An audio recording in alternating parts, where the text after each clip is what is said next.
दोस्तों नमस्कार, मैं हूं राकेश कुमार। आप देख रहे हैं मत अभिमत। मित्रों, नौकरी एक ऐसी चीज़ है जिसके लिए सारे लोग परेशान हैं।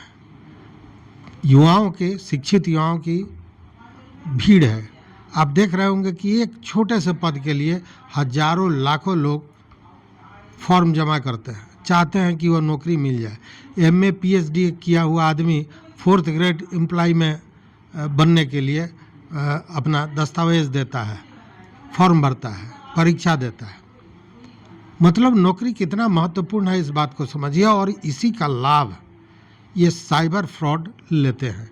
एक बहुत बड़ा मामला आया है जिसको जब आप सुनिएगा तो दिमाग चकरा जाएगा और तब आपको लगेगा कि कहीं आप भी इस ठगी के शिकार तो नहीं हुए। मामला है बिहार सरकार के कई विभागों के वेबसाइट का। बिहार सरकार के कई विभागों का ऐसा वेबसाइट है जो फर्जी है। और केवल बिहार सरकार की बात क्यों करें, high court, Patna high court को भी लेकर एक फर्जी वेबसाइट बनाया गया है। अब इन वेबसाइटों पर बाज़ाब्ता कभी नौकरी का मामला आता है, कभी कोई फॉर्म आवेदन भरने की बात की जाती है और सारे आपके डाटा को चुरा लिया जाता है। देखिए, इस बात को समझने की ज़रूरत है कि यह जो ज़माना है ये इंफॉर्मेशन टेक्नोलॉजी का ज़माना है, डाटा का ज़माना है। आपके पास जितना डाटा है आप उतने बड़े व्यक्ति हैं। तो यहाँ पे फर्जीवाड़ा क्या हो रहा था कि इन फर्जी वेबसाइटों पर भर्तियों के नाम पर, परीक्षा के परिणामों के नाम पर, कर्मचारी लॉगिंग पोर्टलों के नाम पर निजी जो डाटा थे वो चुराए जा रहे थे। अब इस फर्जीवाड़ी का पता कैसे चला, ये भी समझिए। देखिए, हुआ क्या कि जब विज्ञान प्रौद्योगिकी एवं तकनीकी शिक्षा विभाग द्वारा एक पत्र लिखा गया और ईमेल भी किया गया जिसमें ये कहा गया कि जो विभाग है उसका दूसरा एक फर्जी वेबसाइट भी है। अब ये मामला जब विशेष शाखा को गया तो विशेष शाखा के उप सचिव हैं नवीन चंद्र जी ने बाज़ाब्ता इस मामले को बड़ी संजीदगी से लिया और यह सच पूछिए तो कहीं ना कहीं सरकारी विभागों के नाम का दुरुपयोग, उनके प्रतिष्ठा का हनन, उनके साथ धोखाधड़ी, इन सारे चीज़ों से जुड़ा हुआ था जो बड़ा संगीन अपराध कहा जा सकता है। अब इसको लेकर उप सचिव नवीन चंद्र ने बाज़ाब्ता आर्थिक अपराध इकाई को EOU को इसकी जांच को कहा। अब इसकी जांच हो रही है और जांच में जो बातें सामने आई हैं वो यही है कि बिहार सरकार ही नहीं, हाई कोर्ट के भी नाम पर इस तरह के फर्जीवाड़े किए जा रहे हैं, फर्जी वेबसाइट चलाए जा रहे हैं। और किया जाता है कि इन वेबसाइटों को इस तरह से उसका मार्केट बढ़ाया जाता है कि जब आप गूगल करेंगे किसी विभाग के लिए तो सबसे पहले वही फर्जी वेबसाइट सामने आ जाएगा।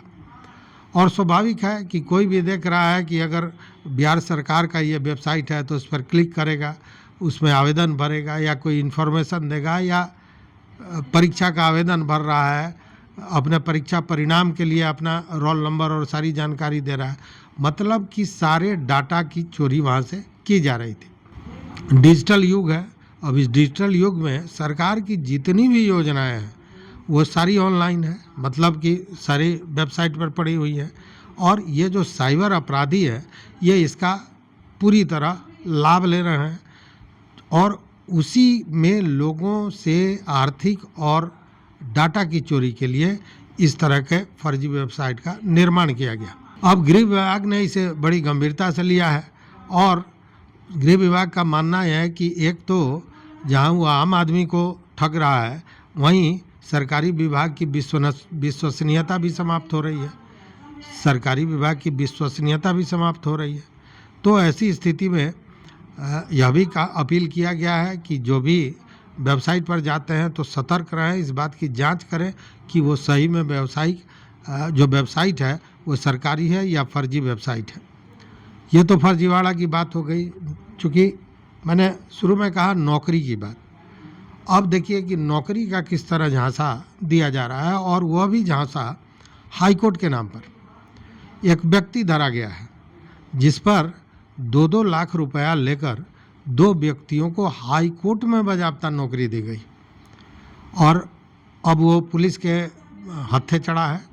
लंबे समय से फरार था, पुलिस उसे खोज रही थी, अब वो पकड़ा गया है। पकड़ा गया है तो उसके पास से जो सामान मिला है वह भी अचंभित करने वाला है। ज़्यादातर कोर्ट का ही दस्तावेज उसके पास से प्राप्त हुआ है। देखिए मामला सामने कैसे आया। मामला आया सामने तब जब हाईकोर्ट में फर्जी आईडी पर 2 व्यक्ति पकड़े गए, और इस जो फर्जीवाड़ी नौकरी का जो फर्जीवाड़ा कर रहा था, लोगों की ठगी कर रहा था, इसे पुलिस पिछले 2 वर्षों से खोज रही थी।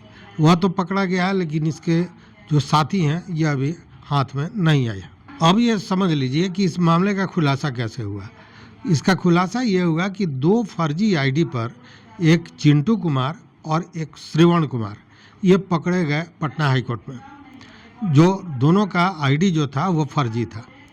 अब जब ये फर्जी पाया गया तो बाज़ाब्ते जो हाईकोर्ट के डिप्टी रजिस्ट्रार हैं जय कुमार सिंह, उन्होंने कोतवाली थाना में एफआईआर दर्ज किया, और पूछताछ में यह पता चला कि यह नौकरी दिलाने वाला एक सुभाष चंद्र नाम का व्यक्ति है। तो इन लोगों के नाम पर एफआईआर हुआ। एफआईआर के बाद जब इसकी तहकीकात की तो कोतवाली थाने के जो थानेदार हैं राजन कुमार, वो इसका पता किए, तब पता चला कि इसका मुख्य सरगना है सुभाष चंद्र, जिसको कई नाम से भी जाना जाता था। सुभाष चंद्र, सुभाष चंद्र वर्षी, सुभाष चंद्र बोस, गार्ड यादव, कई नाम इसने रखे थे, और यह मसौढ़ी का रहने वाला था। पता ये चला कि वर्तमान में यह गोपालपुर थाने के चक बैरिया गांव में रहता है। पुलिस ने बाज़ाब्ता छापेमारी की, इसको पकड़ा, और समझिए कि जब यह पकड़ा गया तो इसके पास से मिले हैं 6 फर्जी आईडी कार्ड, 2 हाईकोर्ट का फर्जी कार्ड है, जिला एवं सत्र न्यायाधीश के कार्यालय का 2 फर्जी प्रवेश पत्र प्राप्त हुआ, फर्जी नियुक्ति पत्र इसके पास से प्राप्त हुआ है। वहीं कई शपथ पत्र मिले हैं, कई फर्जी स्वास्थ्य प्रमाण पत्र प्राप्त हुआ है, और इसके साथ अन्य भी बहुत से दस्तावेज हैं। मतलब यह बड़ा फर्जीवाड़ा था, और पता नहीं नौकरी के नाम पर इसने अब तक कितने लोगों को ठगा था। लेकिन यह पकड़ा गया इसलिए कि 2 फर्जी जो आईडी था, इस पर वह जो जिससे इसने 2-2 लाख रुपया लेकर नौकरी दी थी वो पकड़े गए, चिंटू कुमार और श्रवण कुमार, और उसी के बाद इस बात का खुलासा हुआ। अब पुलिस पूछताछ कर रही है, पता चलेगा कि कितने लोगों से, जब इतना बड़ा कारोबारी था, जितना सामान इससे प्राप्त हुआ है, इससे लगता है कि यह एक बड़ा रैकेट था जो पकड़ा गया है। देखते हैं कि आगे इसमें कौन कौन से खुलासे होते हैं और कितने लोगों को इसने चूना लगाया है। तो नौकरी के नाम पर कोई अगर नौकरी के नाम पर अगर आप किसी से संपर्क करते हैं, कहीं फॉर्म भरते हैं, कहीं पैसा देते हैं, तो बड़ा सतर्क रहिए, कहीं आपके साथ भी ये ठगी हो तो नहीं रहा है। तो इस वीडियो में बस इतना ही। देखते रहिए मत अभिमत। मित्रों, चैनल पर नए हो सब्सक्राइब कीजिए, लाइक कीजिए, दोस्तों के साथ शेयर कीजिए, और अपना विचार जरूर दीजिए। बहुत बहुत धन्यवाद। कोटिशः आभार।